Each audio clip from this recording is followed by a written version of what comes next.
mashruucan ballaaran ee biyo soo saarka ayaa ka mid ahaa mashruucyadii ugu ballaadhnaa ee xukuumadda uu garwadeenka ka yahay mudane Axmed Maxamed Maxamuud Silaanyo ay xilligii ololaha doorashooyinka madaxtinimo ay ugu ballan qaaday gabi ahaanba shacabka ku nool degmada Ceelafweyn balse nasiib darro kaasi oo aanay xukuumadihii hore ee soo maray dalka Soomaaliland aanay ku guuleysan waxaana isla waqtigan la soo afjaray dhamaystirka iyo gabagabada hawlgalkaasi ballaaran ee biyo soo saarka oo ay in badan shacabka ku nool degmada Ceelafweyn iyo nawaaxigeeda ay baahi weyn u qabeen injineer Aadan Caruuse oo ka mid ah hawlwadeenada shirkadda Somaliland Training Company ayaa tibacay qaabka iyo qorshaha hanaanu socodka ee biyaha ceelashaasi iyo walibana sida ay shirkad ahaan ugu guuleysteen soo saarista labadaasi ceelkan waa ceel dheer oo 200 mitir qodan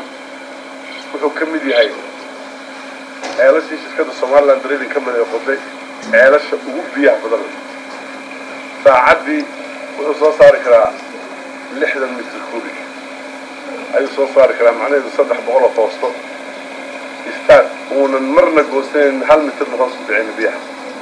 الحمد لله والله هذه لا هي ماشي لا يجلس كذا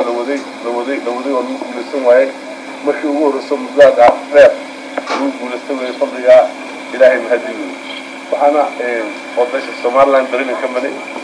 عبد جامع ديريه oo ah sidwaha wasaaradda biyaha Somaliland ee degmada Ceelafweyn oo isna goobtaasi ka hadlay ayaa waxa uu tilmaamay inay farxad weyn u tahay guushan ballaaran ee laga gaaray xaaladda biyood ee degmada Ceelafweyn balse aanay biyaha ceelashani ku koobnayn degmada Ceelafweyn oo ay ka faa'iideysanayaan dadka xoolaha iyo sidoo kale wax soo saarka beero cusub oo laga sarcay ama laga yagleelay bogcadda ay ku yaaliin labadaasi ceel Sheekh Ciise oo isna ka socday dawladda Kuwait oo mashruuca ceelashani ku deeqday ayaa tilmaamay ceelashani oo ka mid ah tiro ahaan 13 ceel oo ay dawladda Kuwait ugu deeqday xukuumadda Somaliland uu nasiib wanaag uu goobjoog ka yahay dhamaystirka laba ka mid ah ceelashaasi oo mid ka mid ah uu noqday ceelka ugu biyaha badan ceelasha Somaliland waxaana uu intaasi raaciyay ama uu intaasi ku daray inay marka ay xukuumadda Kuwait aragto qaabka dhamaystirka ceelashani ay si weyn ugu bogi doonto taasina ay dhiirigelin buuxda u noqon doonto buu yiri inay ceelal intaasi ka badan ay mar labaad ugu deeqdo xukuumadda Somaliland iyo shacabkeeda qaar ka mid ah dadka deegaankaasi ay ceelashani dhacaan ama ay ku yaaleen oo yana mar ay la hadlayeen warbaahinta qaranka ayaa waxay tilmaameen sida ay ugu faraxsan yihiin mashruucan biyo soo saarka ee ceelasha biyahani ay xukuumadda Somaliland ee garwadeenka ka yahay mudane Axmed Maxamed Maxamuud Silaanyo ay haatan ku guuleysatay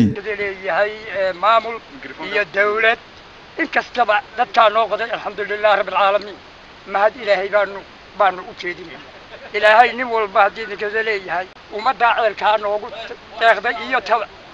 amarka lahaydba amarkana ilaahay bay iska maanta waa alxamdulillaah bay joogtaa wanaagsan biyo waa ka cabnay waa si wanaagsan u socdaan irkadii iyo hadii riigii iyo mid walba waa shaqeynaya biyuna waa wanaagsan dhaaxina waa nagu dhowda waxaanu kaba mahad siinaya ama farxad dheeraad siinayna ku deeqday ceelka oo ah dawladda Kuwait waxa suurtageliyay oo iyadana ay ka suurta gashay dawladda Somaliland iyo shirkadda Somaliland Training Company sidaas darteed waxaanu leenahay mahad baan ilaahay ugu qaaday marka aad waxaanu ugu faraxsanahay xoolahayaga oo ka caba beeraha yaryar oo aanu iskaga beerbeerno intayada magaranaysa jeeraankii waa si weyn buu noo anfacay sidaas waxa ma aanu yani dawladda ay ugu suurtagelisay oo ku faraxsanahay